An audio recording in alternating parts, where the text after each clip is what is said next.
السلام علیکم ناظرین۔ آج مجاہد کبیر جو سوانح عمری ہے حضرت مولانا محمد علی صاحب رحمہ اللہ تعالیٰ کا، اس کا 10واں حصہ لے کر آپ لوگوں کے سامنے پیش ہوا۔ انشاءاللہ اس حصے میں ہم حضرت خلیفۃ المسیح اول نور الدین رضی اللہ تعالی عنہ کی وفات کے بعد جو حالات ہوئے اس کے بارے میں جو مصنف نے بیان کیا ہے اس کے متعلق ہم پڑھنے جا رہے ہیں۔ اس حصے میں مصنف نے ان وجوہات کا بڑی تفصیل سے ذکر کیا ہے جن کی بنا پر 1914 میں جماعت احمدیہ لاہور اور جماعت احمدیہ قادیان کے بیچ میں اختلاف ہوا اور دونوں الگ الگ ہو گئے۔ حالانکہ یہ دکھتا ہے کہ 1914 میں اختلاف ہوا، لیکن اس کی بنیاد حضرت مسیح موعود علیہ السلام کے وفات کے بعد جب خلیفۃ المسیح اول کا انتخاب ہوا اس وقت سے اس کی بنیاد پڑھنی شروع ہو گئی تھی۔ مصنف نے اس کو بڑی تفصیل سے ان وجوہات کا ذکر کیا ہے اور جن وجوہات کی بنا پر یہ اختلاف پیدا ہوا تھا ان کی بنیاد پر جا کر مصنف نے اس حصے میں بیان کیا ہے۔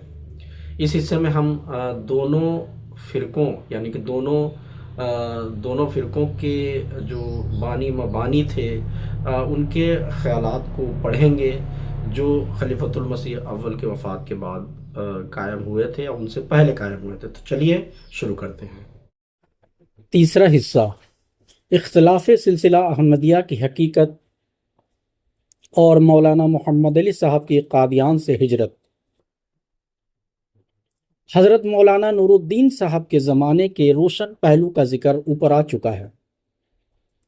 اب اسی زمانہ کے ایک تاریک پہلو کو بھی دیکھیے جس کا نتیجہ ان کی وفات کے بعد اس اختلاف کی صورت میں رونما ہوا جس نے نہ صرف سلسلہ احمدیہ ہی کو دو ٹکڑے کر دیا اور کثیر حصہ غلو میں بہہ گیا، بلکہ جس کی وجہ سے احمدیت کی مقبولیت اور ترقی کو وہ نقصان پہنچا جس کی تلافی پھر کبھی نہ ہو سکی۔ اگرچہ اس اختلاف کی اصل ابتدا مولانا نور الدین کی زندگی میں ہی شروع ہو چکی تھی، مگر اس کو سمجھنے کے لیے 1905 اور 1905 اور 1906 تک پیچھے جانا پڑتا ہے، جبکہ حضرت مسیح موعود نے الوصیت لکھی اور صدر انجمن احمدیہ قادیان کو قائم کیا۔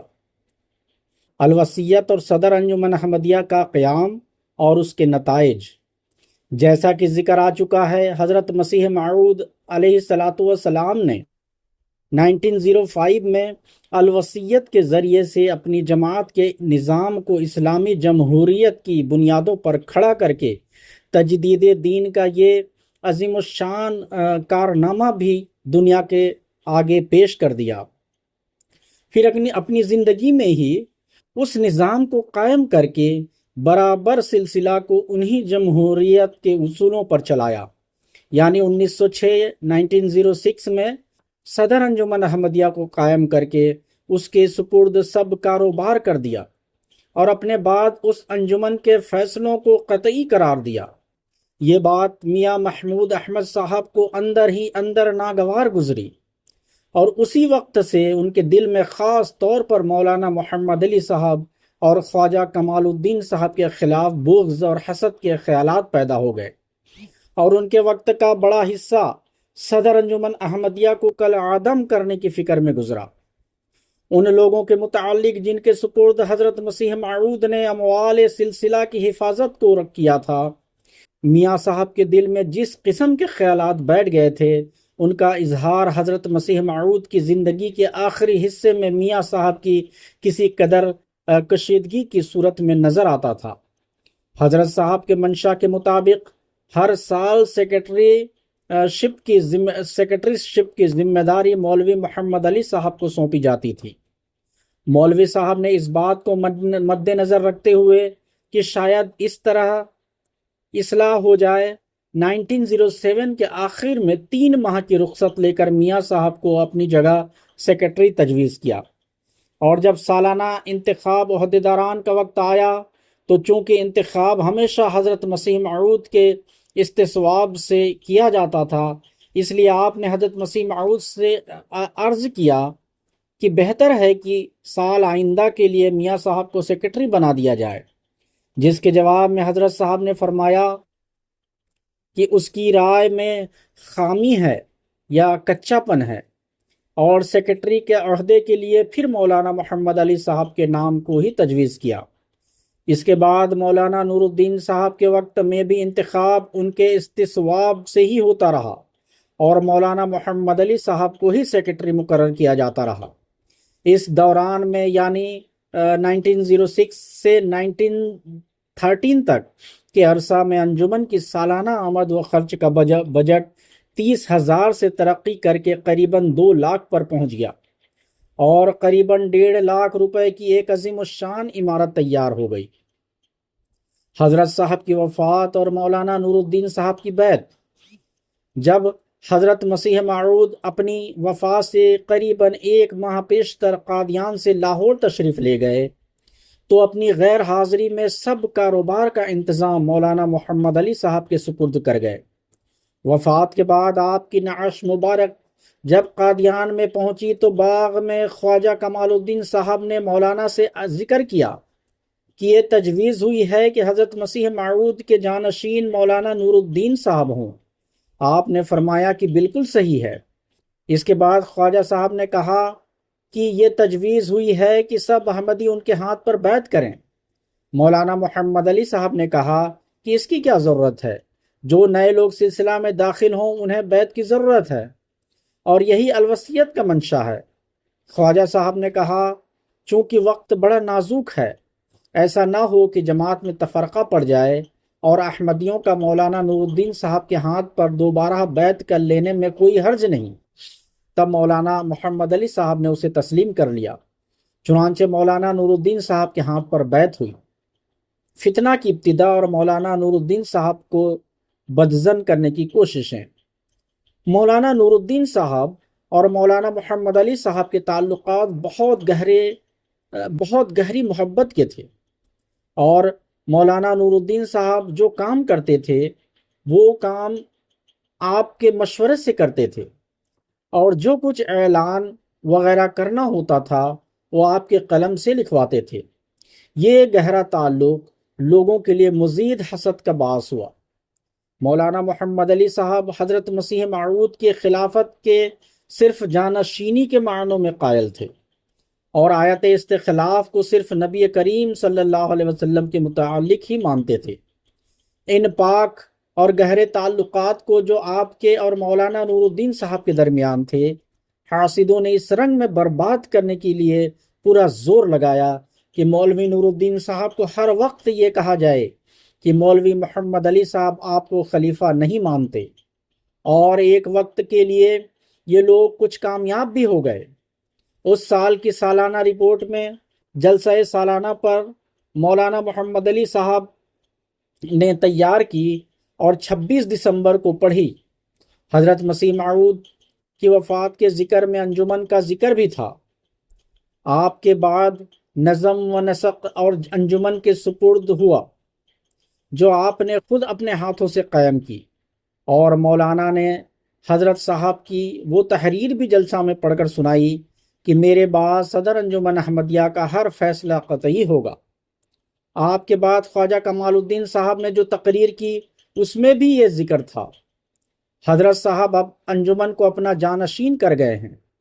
اس بات کو بہانہ بنا کر میاں محمود احمد صاحب کے ماموں میر محمد اسحاق صاحب نے ایک فتنہ کی بنیاد ڈالی اور 7 سوالات تیار کیے کہ آیا انجمن خلیفہ کے ماتحت ہے یا خلیفہ انجمن کے ماتحت ہے، اور انجمن خلیفہ کو برطرف کر سکتی ہے یا خلیفہ انجمن کو توڑ سکتا ہے، اور انجمن کے انتظامات میں خلیفہ کس حد تک دخل دے سکتا ہے، وغیرہ وغیرہ۔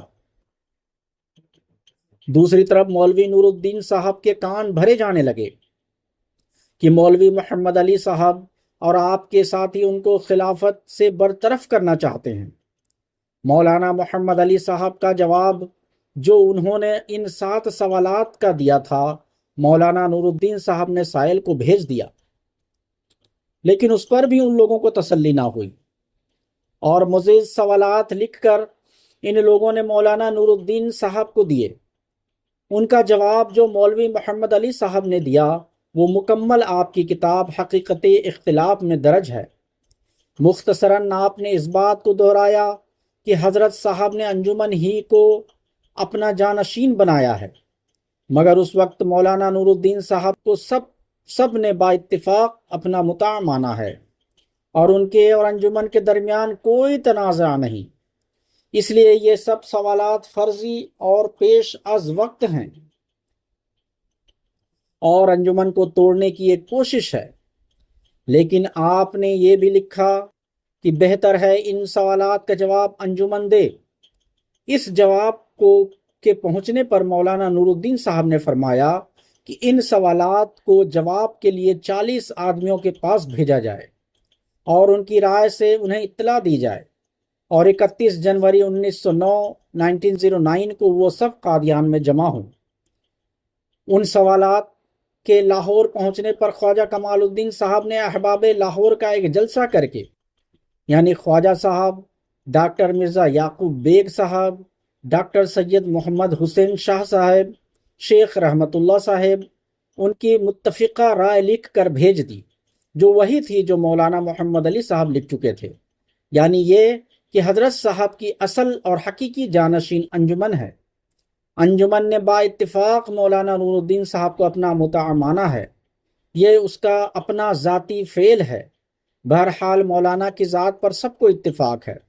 دوسری طرف قادیان میں شیخ یعقوب علی صاحب نے اپنے مکان پر جلسہ کر کے جو کچھ چاہا کیا، نتیجہ یہ ہوا کہ فتنہ بڑھ گیا۔ 31 جنوری کو اجتماع کے دن مولانا نور الدین صاحب نے اپنے خیالات کا اظہار فرمایا۔ اس میں شک نہیں کہ انہوں نے یہ بھی فرمایا کہ خلیفہ کا کام محض نماز پڑھا دینا نہیں، مگر صاف الفاظ میں کوئی فیصلہ نہ دیا، بلکہ آخر پر آ کر وہی بات کہی جو مولانا محمد علی صاحب نے اپنے جواب میں لکھی تھی کہ یہ سوالات قبل از وقت ہیں، ان میں پڑھنا صحیح نہیں، اور آخری فیصلہ کے طور پر کہا کہ مجھ پر دونوں فریق کا اعتماد ہے، اس لیے میری زندگی میں اس سوال کو نہ اٹھایا جائے۔ اور اپنی تقریر ختم کر کے پہلے میاں محمود احمد صاحب اور میر ناصر نواب صاحب نے اقرار لیا کہ وہ آپ کی اطاعت کریں گے۔ پھر مولانا محمد علی صاحب و خواجہ کمال الدین صاحب سے ایک طرف اور شیخ یعقوب علی اور میر محمد اسحاق سے دوسری طرف بیعت لی، اور اس کا منشا سوائے اس کے کچھ نہ تھا کہ میری زندگی میں میری اطاعت کی جائے، کیونکہ دونوں فریق یہ کہہ چکے تھے کہ آپ جو کچھ فرمائیں ہم اس کی اطاعت کریں گے۔ اور واقعہ کو عجیب عجیب رنگ آمیزیوں کے ساتھ بعد میں میاں محمود احمد صاحب اور ان کی جماعت کی طرف سے بیان کیا جاتا رہا، حالانکہ حقیقت صرف اتنی تھی، اور مولانا نور الدین صاحب کا طرز عمل بھی یہی تھا کہ انہوں نے کبھی اپنے آپ کو ان معنوں میں خلیفہ نہیں منوایا جن معنوں میں میاں محمود احمد صاحب نے بعد میں منوایا، اور نہ کبھی انجمن کے فیصلوں کو توڑا، اور سب سے بڑھ کر یہ کہ انجمن کے قواعد و ضوابط وہی رہے جو حضرت صاحب نے بنائے تھے، اور جن کو میاں محمود احمد صاحب کو خود خلیفہ بنتے ہی بدلنے کی ضرورت پیش آئی۔ مولانا محمد علی صاحب اور احباب لاہور کو جماعت سے نکلوانے کی کوشش، بظاہر اس فتنہ کا یہاں خاتمہ ہو جانا چاہیے تھا، مگر چونکہ میاں محمود احمد صاحب اور ان کے ہم خیالوں کو اپنے اصل مقصد میں کامیابی نہ ہوئی، اس لیے اس فتنہ کو بار بار جگانے کی کوششیں ہوتی رہیں، اور مولوی نور الدین صاحب کو یہ کہا جاتا رہا کہ یہ لوگ اندرونی طور پر آپ کی اب بھی مخالفت کرتے ہیں۔ خود میاں محمود احمد صاحب ایسا کہنے والوں میں اول نمبر پر تھے، جیسا کہ ان کے اس خط سے ثابت ہوتا ہے جو انہوں نے مولانا نور الدین صاحب کو لکھا، اور جس کی نقل کتاب حقیقت اختلاف میں چھپی ہوئی موجود ہے۔ اس لمبے چوڑے خط میں اپنا ایک رویا بیان کر کے مولانا نور الدین صاحب کو ہر ممکن طریق بھڑکانے کی کوشش کی گئی، اور مولانا محمد علی صاحب اور آپ کے ہم خیال احباب کو جماعت سے نکال دینے کی تحریک کی۔ مولانا نور الدین صاحب کو اس خط میں یہاں تک بزن کرنے کی کوشش کی گئی کہ لکھا ہے کہ یہ لوگ حضرت صاحب کے وقت میں بھی اندر ہی اندر تیاری کر رہے تھے اور حضرت صاحب سے حساب لینا چاہتے تھے، اور ایک غلط بات بھی بنا کر مولانا محمد علی صاحب اور خواجہ کمال الدین صاحب کی طرف منسوب کی ہے کہ یہ دونوں احباب حضرت صاحب کی وفات کے قریب یہ کہتے تھے کہ حضرت صاحب قوم کا روپیہ کھا جاتے ہیں، اور لکھتے ہیں جس قدر پیپ پھوڑے میں بھری رہے وہ اسی قدر خراب ہوتا ہے۔ میرا اب تک یہ خیال تھا کہ جس قدر ہو سکے اس بات کو دبایا جائے، مگر اب اس دعا کے بعد میری طبیعت اور رائے نے بالکل پلٹا کھایا ہے، اور میرا یہ خیال ہے کہ اب وقت ہے کہ اس کا علاج کیا جائے۔ یہ خط اس طرح ختم ہوتا ہے۔ غرض یہ کہ میری رائے تو یہ ہے کہ حضور کا ابھی شرح صدر خدا تعالیٰ اس پر فرمائے تو خواہ کسی رنگ میں ہو، اب اس بات کا فیصلہ ہو جائے، کیونکہ ابتدا تو ضرور آتا ہی ہے، بہتر ہے کہ اس کا بیج نکالا جائے نہ کہ جب درخت بن جائے۔ خاکسار محمود۔ اس کے ساتھ ہی ایک واقعہ پیش آیا، یعنی حکیم فضل دین کی حویلی کی فروخت کا واقعہ۔ اس پر بھی بڑھا چڑھا کر پروپیگنڈا کا ایک طوفان کھڑا کیا گیا، جس میں علاوہ اور باتوں کے لاہور سے بھی مولانا نور الدین صاحب کو خطوط لکھے گئے کہ ڈاکٹر سید محمد حسین شاہ صاحب یوں کہتے ہیں، ڈاکٹر مرزا صاحب یوں کہتے ہیں۔ مولانا نور الدین صاحب آخر خدا کے مامور نہ تھے، بتقاضائے بشریت ان کے دل پر غبار آ گیا، اور انہوں نے فرمایا کہ میں عید کے دن ایک اعلان کروں گا۔ چونکہ اعلان کا لفظ واضح نہ تھا، اس لیے بعض لوگوں کو خیال ہوا کہ حضرت مولوی صاحب شاید کوئی ایسا اعلان نہ کر دیں جس سے انجمن کالعدم ہو جائے اور سلسلہ میں فساد پیدا ہو۔ عید سے ایک دن پہلے شیخ رحمت اللہ صاحب حسب معمول لاہور سے قادیان آئے اور مولانا محمد علی صاحب کے ساتھ جا کر مولانا نور الدین صاحب کی خدمت میں عرض کیا کہ ڈاکٹر صاحبان آپ کے فرما بردار ہیں۔ مولانا اٹھ کر اندر گئے اور ایک بستہ خطوط کا اٹھا کر لائے کہ میرے پاس اس قدر خطوط ان لوگوں کے خلاف آئے ہیں۔ اس پر ان دونوں حضرات نے کہا کہ یہ سب جھوٹ ہے، ہم سب آپ کے فرما بردار ہیں۔ اس پر مولانا صاحب راضی ہو گئے اور آپ نے کوئی بھی اعلان نہ کیا، اور جس عید کے دن پر بعض لوگ امید لگائے بیٹھے تھے وہ ان کے لیے بجائے خوشی کے غم کا دن ہو گیا۔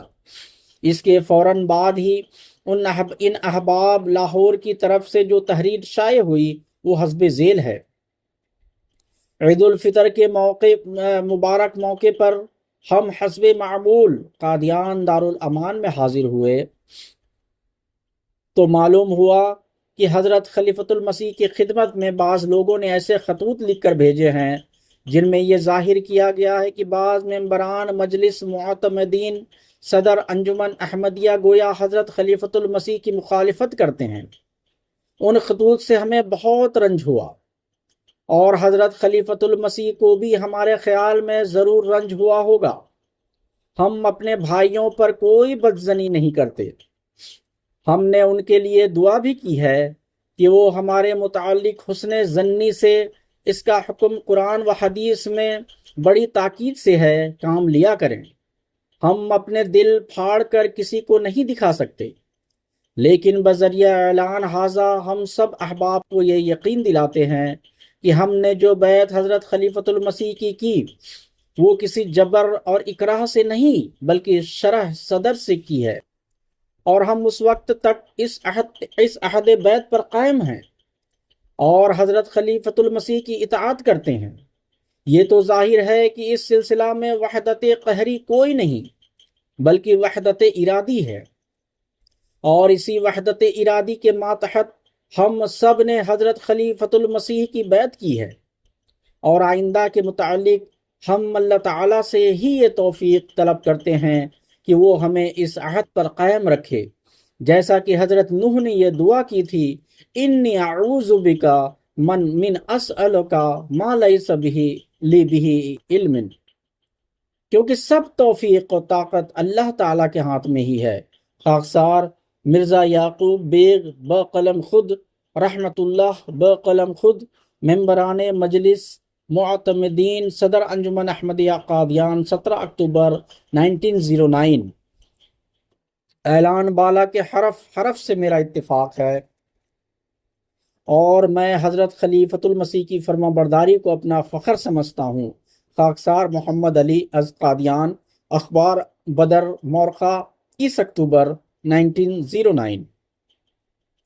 محمد علی صاحب اور بعض دوسرے احباب کو جماعت سے نکلوانے کی جو فکر میاں محمود احمد صاحب کے دل میں تھی، اس کی ایک جھلک ان کے اس خواب میں نظر آتی ہے جو انہوں نے اخبار بدر مورخہ 23 فروری 1911 میں چھپوایا۔ لکھتے ہیں، صبح کے قریب میں نے دیکھا کہ ایک بڑا محل ہے اور اس کا ایک حصہ گرا رہے ہیں، اور اسی محل کے پاس ایک میدان ہے اور اس میں ہزاروں آدمی پتھروں کا کام کر رہے ہیں۔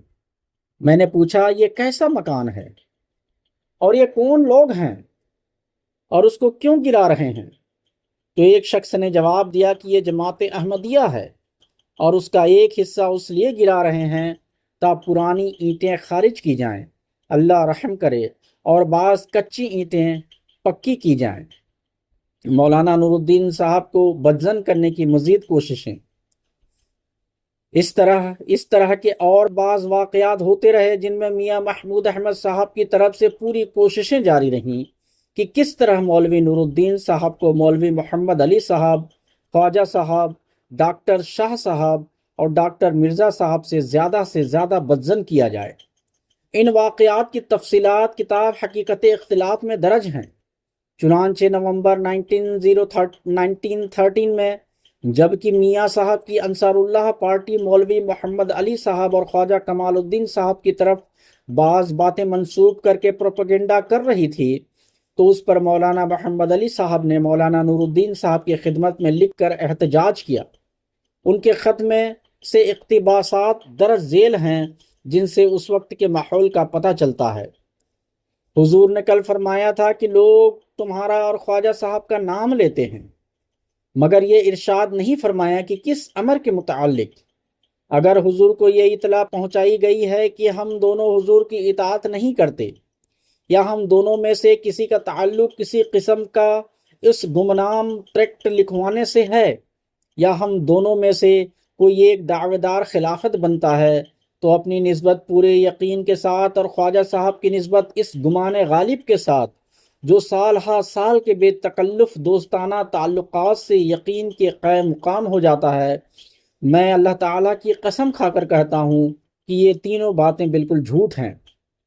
اگر کوئی شخص یہ بھی کہہ دے کہ اس کے ساتھ ہم نے کبھی کوئی ایسی بات کی، تو کم سے کم اس سے میرے سامنے حلف لی جاوے، اس سے بڑھ کر یہ کہ میں خود ان تمام لوگوں سے جن سے میرے تعلقات ہیں حلفیہ شہادت دلا سکتا ہوں کہ کبھی ان سے کوئی ایسی بات نہیں کی۔ میں حضور کو یقین دلاتا ہوں کہ حضور کی اطاعت میں ہم نے تو یہاں تک بھی اپنے اوپر الزام لینا قبول کیا کہ بعض معاملات میں اگر حضور کے منہ سے کوئی لفظ نکل گیا تو اپنی بریت کا خیال بھی نہیں کیا، محض اس لیے کہ حضور کو کوئی امر ناگوار خاطر ہو۔ یہ سیکرٹری کا کام نہ میں نے کبھی ذاتی خواہش سے لیا، نہ کبھی نفسانی خواہش سے کیا۔ حضرت مسیح موعود کے وقت میں کئی مرتبہ حضرت صاحب کی خدمت میں عرض کیا کہ مجھے اس سے سبکدوش کیا جائے، مگر یہ درخواست منظور نہ ہوئی۔ حضور نے خود ہر سال جب تک اپنے ہاتھ سے میرا نام لکھ کر یہ بوجھ مجھ پر نہیں ڈالا، میں نے اسے اٹھانا پسند نہیں کیا۔ میرا اور خواجہ صاحب کا نام ایک غرض کے لیے آج ضرور لیا جاتا ہے، یہ ہمیں منافق اور بے ایمان قرار دینے کے لیے۔ اس بیماری نے یہاں تک زور پکڑا ہے کہ بعض واعظین تک باہر جاتے ہیں تو ہمیں ان الفاظ سے یاد کرنا اور سامعین کو یہ علم دینا وہ باعث ثواب سمجھتے ہیں، اور یہاں قادیان میں تو حد ہی ہو گئی ہے۔ ان باتوں کے پھیلانے کی کیا ضرورت پیش آتی ہے، اور کون لوگ اصل میں ان کے پھیلانے والے ہیں؟ یہ وہ امور ہیں جن پر میں کچھ کہہ کر حضور کو رنج دینا نہیں چاہتا۔ یہ ایک ابتلا ہے جس کے نیچے ہم لوگ آئے ہوئے ہیں۔ خواجہ صاحب ہندوستان سے نکل کر بھی ان متعن کا شکار رہے، اور باوجود یہ کہ حضور نے 2 دفعہ ان کے خطبوں میں بریت کی، مگر اب تک وہ سلسلہ اسی طرح جاری ہے۔ میں تو خیر ابھی یہاں ہوں، زیادہ سے زیادہ اور 5-7 ماہ میں اگر اس وقت تک زندگی رہی میں بھی ولایت چلا جاؤں گا۔ للہ حضور ہی ہمیں بتاویں کہ کون سے کونے میں ہم چلے جائیں جہاں جا کر ان بدزنیوں اور افتراؤں کا شکار ہونے سے بچ جائیں۔ خدائے واحد جانتا ہے کہ نہ کبھی کوئی منصوبہ کیا، نہ منصوبہ بازی کی عادت ہے، نہ ہی یہ طبیعت ہے۔ ان باتوں کو چھوڑ کر دین کی خدمت کے لیے ایک تنہائی کی جگہ اختیار کی تھی۔ اس کا کیا علاج ہے کہ بعض احباب اسے بھی پسند نہیں کرتے۔ میں خدا کی قسم کھا کر کہتا ہوں کہ ہم منصوبہ باز نہیں، ہاں اگر کچھ ہیں تو منصوبہ بازیوں کا شکار ہیں۔ اگر ہمیں منافق اور بے ایمان قرار دینا معمولی لوگوں تک محدود رہتا تو بھی کوئی بات نہ تھی، مگر یہ بات دور تک پہنچی ہوئی ہے، اور اب یہ کوشش ہو رہی ہے کہ کس طرح حضور کی نظر میں بھی ہم ایسے ہو جائیں۔ والسلام، خاکسار محمد علی، 23/11/1913۔ مولانا نور الدین صاحب کے دلی خیالات۔ مولانا نور الدین صاحب نے میاں محمود احمد صاحب کو بھیج دیا۔ اس پر انہوں نے جواباً لکھ کر واپس کیا کہ وہ آئندہ انصار کو یعنی اپنی پارٹی انصار اللہ کو تاکید کر دیں کہ وہ اس قسم کی باتیں نہ کریں، اور یہ بھی لکھا کہ انہوں نے خود مولوی محمد علی صاحب سے ایسی کوئی بات نہیں سنی۔ یہ جواب مولانا نور الدین صاحب نے مولانا محمد علی صاحب کو بھیج دیا، اور اپنی قلم سے مزید لکھا کہ واللہ الذی لا الہ الا هو نفسی بیدہ، میرے وہم و گمان میں ایک آن کے لیے بھی کبھی نہیں آیا کہ آپ کا یا خواجہ صاحب کا ایسا خیال ہے۔ یہ تو میرا یقین ہے کہ دونوں کے دل میں نہیں۔ لا یحکمان علیکما، یہ 23 نومبر 1913 کی تحریر ہے، جبکہ مولانا کی آخری بیماری شروع ہو چکی تھی۔ اس سے پہلے 1912 میں جب مولانا نور الدین صاحب لاہور تشریف لائے اور احمدیہ بلڈنگ میں تقریر فرمائی تو فرمایا، تیسری بات یہ ہے کہ بعض لوگوں کا یہ خیال ہے، اور وہ میرے دوست کہلاتے ہیں اور میرے دوست ہیں، وہ کہتے ہیں کہ خلافت کے کام میں روک لاہور کے لوگ ڈالتے ہیں۔ اللہ تعالیٰ نے یہی تعلیم دی ہے کہ بدزنی سے ہٹ جاؤ، یہ بدکار کر دے گی۔ رسول کریم صلی اللہ علیہ وسلم نے فرمایا کہ بدزن بڑا جھوٹا ہوتا ہے، پس تم بدزنی نہ کرو۔ اب بھی میرے ہاتھ میں ایک رقعہ ہے، وہ لکھتا ہے کہ لاہور کی جماعت خلافت میں روک ہے۔ میں ایسا اعتراض کرنے والوں کو کہتا ہوں کہ یہ بدزنی ہے، اس کو چھوڑ دو۔ تم پہلے ان جیسے اپنے آپ کو مخلص بناؤ۔ لاہور کے لوگ مخلص ہیں، حضرت صاحب سے ان کو محبت ہے۔ یہ خیال چھوڑ دو کہ لاہور کے لوگ خلافت کے امر میں روک ہیں۔ اگر ایسا نہ کرو گے تو پھر خدا مسلمہ کا معاملہ کرے گا۔ اخبار بدر، مورخہ 4 جولائی 1912۔ جیسا کہ مولوی نور الدین صاحب کی ان تحریرات وغیرہ سے ظاہر ہوتا ہے، ان پر خوب واضح ہو چکا تھا کہ یہ سب فتنہ بعض لوگوں کا کھڑا کیا ہوا ہے، اور اس میں حقیقت کچھ نہیں۔ ان لوگوں سے تنگ آ کر خواجہ کمال الدین صاحب کو 13 مئی 1913 میں جبکہ وہ انگلستان میں تھے، ایک خط میں مولوی نور الدین صاحب نے اپنے درد دل کا اظہار بھی کیا ہے۔ اس کا ایک فقرہ یہ ہے، نواب میر ناصر محمود نالائق بے وجہ جو شیلے ہیں، یہ بلا اب تک لگی ہے، یا اللہ نجات دے، آمین۔ اس کے علاوہ مولانا محمد علی صاحب سے جو محبت آپ کو تھی، اس کا اظہار آپ کی بیماری کے ان واقعات سے بخوبی ہوتا ہے جو ڈائری کی صورت میں چھپ چکے ہیں اور جن کا ذکر پہلے آ چکا ہے۔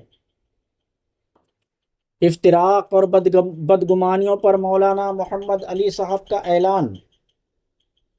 افتراق اور بدگمانیوں کی جو فضا ایک خاص گروہ نے قادیان میں پیدا کر دی تھی، اس کے متعلق مولانا محمد علی صاحب نے دسمبر 1913 میں جلسہ سالانہ سے کچھ دن پہلے اور حضرت مولانا نور الدین صاحب کی وفات سے 3 ماہ پیشتر اخبار بدر میں ایک خط اپنے احباب جماعت کے نام شائع کروایا تھا، جس سے پتہ چلتا ہے کہ کس قسم کے حالات قادیان میں پیدا ہو چکے تھے اور آپ کے دل میں ان کے متعلق درد تھا۔ یہ خط حسب ذیل ہے: برادران، السلام علیکم ورحمۃ اللہ وبرکاتہ۔ میں اسے اللہ تعالیٰ کا ایک بہت ہی بڑا فضل سمجھتا ہوں کہ اس نے حضرت مسیح موعود کی وفات پر سب جماعت کو ایک شخص کے ہاتھ پر اکٹھا کر دیا۔ یہ اللہ تعالیٰ کا ایک فضل تھا کہ سب دلوں کو اس کی اطاعت پر مائل کر دیا، اور اپنے فضل سے ایسے صدمے کے وقت ایک سکینت نازل کر دی۔ میری آپ سب کی خدمت میں یہ التجا ہے کہ اس فضل کی قدر کرو، اور اس کی قدر یہ ہے کہ تم ایسے امور سے بچو جن سے فتنہ پیدا ہو کر جماعت میں اختلاف پیدا ہو۔ تم اپنے بھائیوں پر حسن ظنی سے کام لو اور ان کے ایمان کے معاملہ کو اللہ تعالیٰ پر چھوڑ دو۔ ہر ایک بھائی یہ کوشش کرے کہ وہ دوسرے بھائی کی بدگوئی سے بچے، اور اگر ایک کی نسبت یہ سنتا ہے کہ کسی دوسرے نے اس کی بدگوئی کی ہے تو بہرحال اس کا بدلہ لینے کی کوشش نہ کرے، کیونکہ بسا اوقات ایسا ہوتا ہے کہ بات کچھ ہوتی ہے اور وہ کچھ اور رنگ اختیار کر کے کہیں پہنچ جاتی ہے۔ جب کوئی فتنہ پیدا ہوتا دیکھو تو بجائے اس کے کہ اس میں بڑھ چڑھ کر حصہ لو، خاموشی کا طریق اختیار کرو۔ تقویٰ کی راہ دراصل احتیاط ہی کی راہ ہے، اور فتنوں کے وقت اس سے بڑھ کر احتیاط کی کوئی راہ نہیں کہ خاموشی اختیار کی جائے۔ قرآن میں اللہ تعالیٰ ان لوگوں کو ملامت فرماتا ہے جو فتنہ کی باتوں کو لے کر ان کو پھیلاتے ہیں۔ وَإِذَا جَاءَهُمْ أَمْرٌ مِّنَ الْأَمْنِ أَوِ الْخَوْفِ اِذَا عَوَا بِهِ، یعنی جب کوئی امن یا خوف کی بات ہوتی ہے تو اسے لے اڑتے ہیں، اور فرماتا ہے کہ اس بات کو پھیلانے کی بجائے رسول یا اولی الامر کی طرف لے جانا چاہیے۔ اس بات کو بھی مد نظر رکھو کہ اختلاف کا پیدا کر لینا کوئی بہادری کی بات نہیں ہے، لیکن اتفاق بدوں اللہ تعالیٰ کے فضل کے حاصل نہیں ہوتا۔ لو انفقت ما فی الارض جميعا فانفقت بین قلوبہم ولکن اللہ الف بینہم۔ یہ اتفاق کی دولت اگر ایک دفعہ کھو دو گے تو پھر سب کچھ خرچ کر کے بھی نہ پاؤ گے، اور تمہارے سب کام ناقص اور ادھورے رہ جائیں گے۔ بجائے بغض اور کینہ کے اپنے بھائیوں کے لیے اپنے دلوں کے اندر درد اور محبت پیدا کرو، اور اگر وہ نہیں کر سکتے تو بعض اور کینہ تو نکال دو۔ اگر ایک شخص تمہارا کام کر رہا ہے یا دین کی کوئی خدمت کر رہا ہے اور اس میں کوئی کمزوری بھی نظر آئے تو اس کمزوری کے بالمقابل اس کی خدمت اور اس کے کام کا بھی خیال کر لو۔ اپنے بھائیوں کو اپنے اندر سے نکالنے کی کوشش نہ کرو، بلکہ اوروں کو ساتھ ملانے کی کوشش کرو۔ اگر تم نے سارا زور اپنے بھائیوں کے نکالنے پر لگا دیا تو پھر دوسری طرف لگانے کے لیے تمہارے پاس کوئی طاقت نہ ہوگی۔ میں پھر بمنت التجا کرتا ہوں کہ ابھی وقت ہاتھ سے نہیں گیا۔ اتفاق کی طاقت کو ضائع مت کرو، اور خدا کے فضلوں کے جاذب بنو۔ جو اقرار پہلے حضرت مسیح موعود کے ہاتھ پر کیا اور پھر حضرت خلیفۃ المسیح کے ہاتھ پر کیا کہ میں دین کو دنیا پر مقدم کروں گا، اس کو اپنے پیش نظر رکھو اور اپنی نفسانی خواہشات کا مقابلہ کرو۔ اگر کوئی امر خلافت طبیعت پیش آ جائے تو اسے برداشت کرو۔ حضرت مسیح موعود نے تو کشتی نوح میں یہاں تک تعلیم دی ہے کہ تم سچے ہو کر جھوٹے بنو۔ خدا کے لیے غور کرو، کیا تمہاری کوشش جھوٹے ہو کر سچے بننے کے لیے ہو رہی ہیں یا سچے ہو کر جھوٹے بننے کے لیے؟ اگر یہ تعلیم تمہارے لیے نہیں تو کسی قوم کے لیے ہے؟ کس قوم کے لیے ہے؟ میں پھر کہتا ہوں کہ یہ اللہ تعالیٰ کا فضل ہے کہ اس نے تمہارے اندر ایک آدمی کھڑا کر دیا جس نے ساری قوم کو سنبھال لیا اور اس کی اطاعت کے لیے سب دلوں کو جھکا دیا۔ اس فضل کو اپنے ہاتھ سے نہ گماؤ اور باہمی جھگڑوں کو چھوڑ کر اتفاق کی باتوں کی طرف آؤ، دنیا کی طرف مت جھکو، دین کو مقدم رکھو۔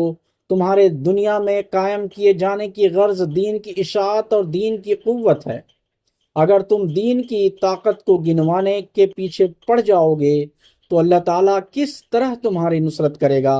والسلام۔ خاکسار Muhammad Ali, editor, review of religions, Qadian, 1 ستمبر 1913، اخبار بدر مورخہ 4 دسمبر 1913۔ آج کے لیے ہم یہیں پر اس کو پڑھنا ختم کرتے ہیں۔ انشاءاللہ اس کا دوسرا حصہ اگلے ایپیسوڈ میں پڑھیں گے، جس میں جو جماعت احمدیہ لاہور اور جماعت احمدیہ قادیان کے اختلاف کی جو بنیادیں پڑی تھی، اور پھر کس طرح سے اختلاف ہوتے ہوئے کس طرح سے دونوں جماعتیں الگ ہو گئیں، اس کے بارے میں انشاءاللہ العزیز ہم پھر آگے پڑھیں گے۔ السلام علیکم ورحمۃ اللہ وبرکاتہ۔